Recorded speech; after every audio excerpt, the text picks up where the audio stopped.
नमस्कार दोस्तों, आज की इस वीडियो में हम बात करने वाले हैं कि इंडियन पोस्ट के बहुत ही इंपॉर्टेंट ऑफिशियल नोटिफिकेशन के बारे में।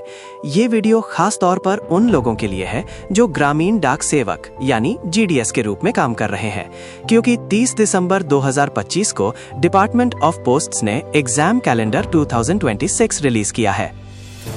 सिर्फ आज का नहीं है, पिछले कई सालों से पूछा जा रहा है। अगर आप जीडीएस हैं तो आप जानते हैं कि ग्राउंड रियलिटी क्या है। काम बहुत ज्यादा है, डिलीवरी का, बैंकिंग का, इंश्योरेंस का, सर्वे का, लेकिन प्रमोशन के मामले में क्लैरिटी बहुत कम होती है। हर साल एक ही सवाल रहता है, एग्जाम होगा या अभी नहीं होगा। सवाल सिर्फ आज का नहीं है, पिछले कई सालों से पूछा जा रहा है। पर एक बहुत इंपॉर्टेंट बात समझना जरूरी है। इस वीडियो में मैं कोई गैस नहीं कर रहा, मैं जो भी बोल रहा हूं वो एक ऑफिशियल गवर्नमेंट नोटिफिकेशन डॉक्यूमेंट के बेस पर बोल रहा हूं।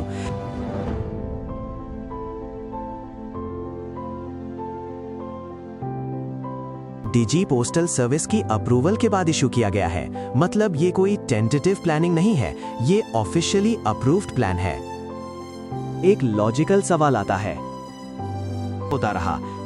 अब यहां एक लॉजिकल सवाल आता है, अगर गवर्नमेंट ने इतना क्लियर एग्जाम कैलेंडर बना दिया है तो फिर पिछले कई सालों में डिले क्यों होता रहा?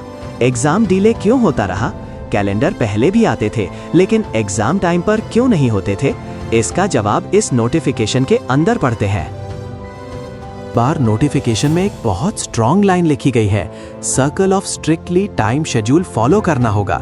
ये लाइन पहले के डॉक्यूमेंट में इतनी क्लियरली एम्फसाइज नहीं की जाती थी।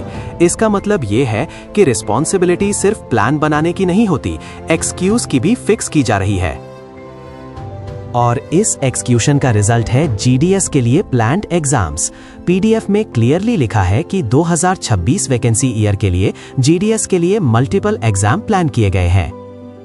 ये बात इंपॉर्टेंट है क्योंकि ये सिर्फ होप नहीं है, ये ऑफिशियल नोटिफिकेशन प्लानिंग है। जो प्लानिंग इस प्रकार से है कि जीडीएस से पीए का, पीए से एसए, फिर GDS to postman, mail guard, MTS, pre preparation, warning conclusions. अब चलिए थोड़ा डिटेल में समझते हैं कि जीडीएस के लिए एग्जैक्टली कौन कौन से एग्जाम प्लान किए गए हैं। इस एग्जाम कैलेंडर 20 के अकॉर्डिंग जीडीएस के लिए मेनली दो तरह के अपॉर्चुनिटीज मेंशन की गई हैं। First, GDS to postal assistant और सॉर्टिंग असिस्टेंट। पहला जीडीएस के लिए पोस्टल असिस्टेंट और सॉर्टिंग असिस्टेंट बनने का चांस। ये एग्जाम उन वैकेंसीज के लिए हैं जो लिमिटेड डिपार्टमेंटली कॉम्पिटिटिव एग्जाम के बाद अनफिल रह जाती हैं। इसका मतलब सिंपल है, कंपटीशन कंपैरेटिवली कम होता है। दोस्तों, दूसरी अपॉर्चुनिटी और भी इंपॉर्टेंट है जीडीएस के लिए। पोस्टमैन टू मेल गार्ड और मल्टीटास्किंग स्टाफ मतलब एमटीएस, तीनों के लिए एक कॉमन एग्जाम प्लान किया गया है, यानी एक ही एग्जाम और तीनों डिफरेंट करियर पाथ। इस टाइप का स्ट्रक्चर जीडीएस के लिए पहली बार इतना क्लियरली डॉक्यूमेंट या नोटिफिकेशन में मेंशन किया गया है।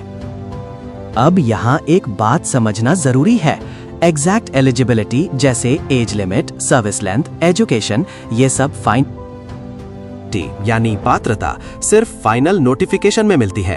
एग्जाम कैलेंडर सिर्फ एक प्लान है, इसलिए कोई भी दावा करने से पहले सोच लेना। जैसे एज लिमिट, सर्विस लेंथ और एजुकेशन, ये सब फाइनल नोटिफिकेशन में ही क्लियर होता है। एग्जाम कैलेंडर सिर्फ एक प्लान है कि एग्जाम प्लान किया गया है, इसलिए जो भी क्लेम करता है कि एलिजिबिलिटी कंफर्म है, वो इनकम्प्लीट इंफॉर्मेशन दे रहा है। समझते हैं कि इंडियन पोस्ट में प्रॉब्लम कभी प्लानिंग की नहीं थी, प्रॉब्लम ज्यादातर एक्सक्लूजन की रही है, यानी सर्कल लेवल पर डिले। इस वजह से इस बार डॉक्यूमेंट्स में शॉर्टली फॉलो टाइमलाइन जैसे वर्ड्स यूज किए गए हैं। ये एक सिग्नल है कि रिस्पॉन्सिबिलिटी फिक्स की जा रही है। 2026 के एग्जाम्स प्रॉपरली कंडक्ट हो जाते हैं तो उसका लॉन्ग टर्म इम्पैक्ट क्या होगा? सबसे पहला इम्पैक्ट होगा कि जीडीएस के लिए प्रमोशन प्रोसेस प्रेडिक्टेबल बनेगा, और जब सिस्टम प्रेडिक्टेबल होता है तो अनसर्टेनिटी कम हो जाती है। वेट करेंगे, इसका मतलब यह है कि आप प्रेपरेशन स्टार्ट करेंगे, क्योंकि नोटिफिकेशन आते ही टाइम बहुत कम होता है, और जब लोग सिर्फ नोटिफिकेशन का वेट करते हैं वो अक्सर लेट हो जाते हैं। का पर्पस किसी को फाल्स या गलत होप देना नहीं है, पर्पस था कि एक ऑफिशियल नोटिफिकेशन डॉक्यूमेंट को सिंपल लैंग्वेज में एक्सप्लेन करना। अगर आप इंफॉर्मेशन रखेंगे तो आप बेटर डिसीजन ले पाएंगे, और इंफॉर्मेशन सिटीजन्स ही सिस्टम को बेटर बनाते हैं। में अब यहाँ पर एक और इम्पॉर्टेंट बात समझना जरूरी है। ये जो एग्जाम कैलेंडर 2026 है, इसके अलावा कोई डॉक्यूमेंट नहीं है जो जीडीएस के फ्यूचर को इम्पैक्ट करता है। इस डेट यानी 30 दिसंबर को डिपार्टमेंट ऑफ पोस्ट ने जीडीएस के लिए एक बहुत बड़ा डिसीजन लिया है। जीडीएस कंडक्ट एंड एंगेजमेंट यूल्स 2020 के रूल 7 को अमेंड किया है। इस अमेंडमेंट के बाद अब जीडीएस पेड लीव को एक्यूमुलेट कर सकते हैं। बड़ा बदलाव है। पहले जीडीएस के पास लीव का कोई लॉन्ग टर्म बेनिफिट नहीं होता था। अब सिस्टम एक्सेप्ट कर रहा है कि जीडीएस भी लॉन्ग टर्म सर्विस देते हैं। गवर्नमेंट ने फैक्ट्स भी इशू किए हैं ताकि कोई कंफ्यूजन ना रहे। अगर आपके पास 45 दिन से ज्यादा लीव हो जाती है तो एक्स्ट्रा लीव हाफ ईयर के एंड पर लैप्स हो जाएंगे। ध्रुव 28 के अंदाज में लीव आप टुकड़ों में ले सकते हैं। हाँ, पेड लीव पार्ट्स में ली जा सकती है। के दौरान या डिस्चार्ज के बाद इनकैशमेंट अलाउड नहीं है। अब अगर आप इन दोनों डॉक्यूमेंट्स को साथ में देखेंगे, एग्जाम कैलेंडर 2026 और पेड लीव अमेंडेड, तो एक क्लियर मैसेज दिखता है। ये जीडीएस को एक टेम्पररी वर्कर की तरह नहीं, बल्कि एक लॉन्ग टर्म वर्कर्स की तरह ट्रीट कर रहा है। ध्रुव के अंदर यहाँ भी क्लियर होनी चाहिए। लीव एक्यूमुलेट होना और एग्जाम प्लान होना ये सिर्फ अपॉर्चुनिटी है। फाइनल रिजल्ट एक्सक्लूजन के बाद डिपेंड करेगा, और एक्सक्लूजन तब होता है जब एम्प्लॉय इन्फॉर्म और अलर्ट रहते हैं। फैलाना है और ना ही किसी छूट को सहारा देना है। इस वीडियो का पर्पस है ऑफिशियल गवर्नमेंट डॉक्यूमेंट्स नोटिफिकेशंस को सिंपल लैंग्वेज में समझना। इन्फॉर्म होते हैं तो सिस्टम पर प्रेशर बनता है कि वो काम करे, और ये प्रेशर डेमोक्रेसी के लिए जरूरी होता है। डॉक्यूमेंट को समझना बहुत जरूरी है, क्योंकि 30 दिसंबर 2025 को सिर्फ एग्जाम कैलेंडर और पेड लीव का ऑर्डर ही नहीं आया। उस दिन एक डिसीजन लिया गया था। इस डिसीजन का नाम है ई एंगेज रोल ऑफ ग्रामीण डाक सेवक्स। सिंपल शब्दों में समझेंगे कि ई एंगेज रोल का मतलब है हर जीडीएस का एक परमानेंट डिजिटल सर्विस रिकॉर्ड। ये रिकॉर्ड HRMS IT 2.0 सिस्टम में रहेगा, जो ऑलरेडी रेगुलर पोस्टल एम्प्लॉइज के लिए यूज होता है। मतलब अब जीडीएस का रिकॉर्ड अलग सिस्टम में नहीं, HRMS सिस्टम का हिस्सा होगा। ये टेम्पररी वर्कर्स नहीं, लॉन्ग टर्म वर्कफोर्स बनने का सिग्नल है। नोटिफिकेशन में क्लियर लिखा है कि ई एंगेज रोल्स में जीडीएस की पूरी सर्विस लाइफ रिकॉर्ड होगी, जैसे engaged of joining, leave, paid leave, unpaid leave, maternity leave या अनऑथराइज्ड लीव्स, टीआर से revised, financial upgradation, promotions, departmentally exams, punishments, disciplinary actions, transfers, mutual transfers, NPS, SDMS details. सारी चीजें एक जगह digitally record होंगी। इससे ट्रांसपेरेंसी बढ़ेगी और प्रमोशन प्रोसेस भी ज्यादा क्लियर होगा। बहुत इंपॉर्टेंट पॉइंट है, इस ई एंगेज रोल्स में प्रमोशन, डीपीसी और डिपार्टमेंटल एग्जामिनेशंस के लिए अलग मॉड्यूल बनाया गया है।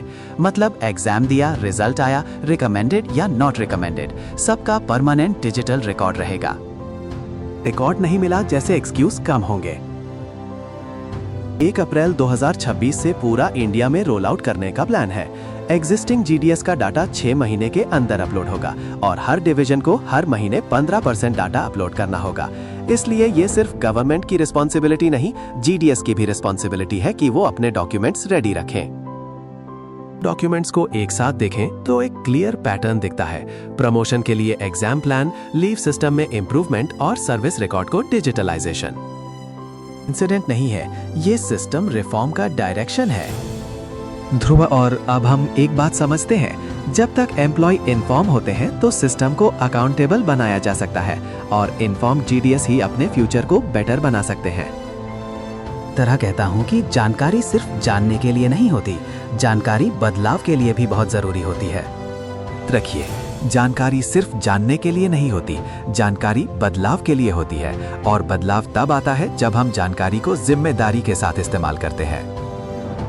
नोटिफिकेशन या पोस्ट ऑफिस की कोई भी जानकारी चाहिए तो आप कमेंट जरूर करें, और हाँ, चैनल को सब्सक्राइब करके रखिए ताकि जैसे ही कोई नया नोटिफिकेशन या रूल आए हम उसे सिंपल लैंग्वेज में समझा सके और आपको सबसे पहले पता चल सके। आपकी जागरूकता ही सबसे जरूरी है।